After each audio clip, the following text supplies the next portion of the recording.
Everyone's heard of the story of Gregory Potemkin, who fooled Empress Catherine II during her 1787 visit to Crimea, convincing her that its villagers were thriving when they really weren't. As the story is told, Potemkin erected hollow building facades along the Dnieper River. Everything looked neat and spotless on the outside, but behind the facades there was no substance, hence the term Potemkin Village. The problem today with Darwinism is the same. Everything looks neat and spotless from the outside. Museum displays, fossil finds reported in the media, and embryo drawings in textbooks all supposedly provide overwhelming evidence for evolution. Yet, as we have seen in the last two videos, this veneer of invincibility is paper thin. If we spend time scratching its surface, asking the right questions, we find that Darwinism is a poorly supported scientific theory that doesn't adequately explain the grand sweep of natural history. You might therefore wonder, if Darwinism evolution is so poorly supported, why is the academic establishment so strongly committed to it? The answer centers on the old problem of presuppositions. Having the wrong ones and letting one's view of reality be distorted by them. Consider the following illustration. Near the end of the 18th century, the duck-billed platypus was discovered in Australia.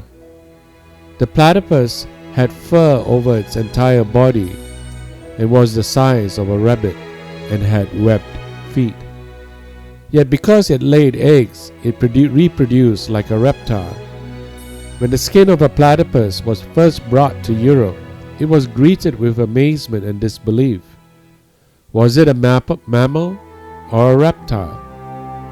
The platypus seemed so bizarre that, despite physical evidence and the testimony of witnesses, many Londoners dismissed it as a sham. Not until a pregnant platypus was shot and brought to London for observers to see with their own eyes did people begin to believe. Until then, people refused to accept that something like a platypus could exist. The problem, according to Ross Clifford, was that it did not fit some people's view of how the world operated.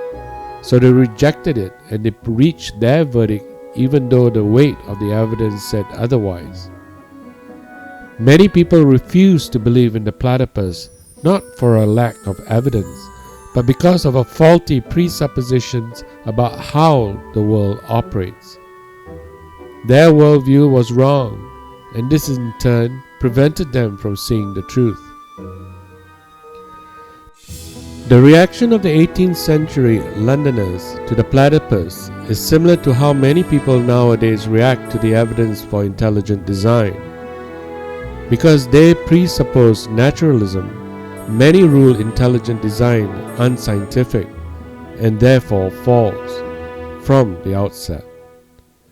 According to philosopher Alvin Plantinga, if one accepts naturalism, evidence is powerless to refute evolution.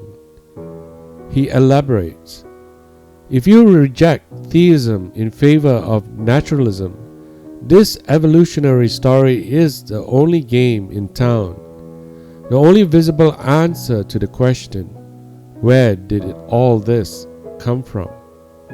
How did it all get here? Even if the fossil record is at best spotty and at worst disconfirming, this story is the only answer to offer from a naturalistic perspective to these questions. Plantinga's question raises further questions. Who makes the rules of science? Must science proceed solely by recourse to unintelligent causes? If there is a political code of scientific correctness, that does not lead us to truth, but rather prevents certain inquiry. The legitimacy of restricting science to naturalistic explanation is not as obvious as some would lead us to believe.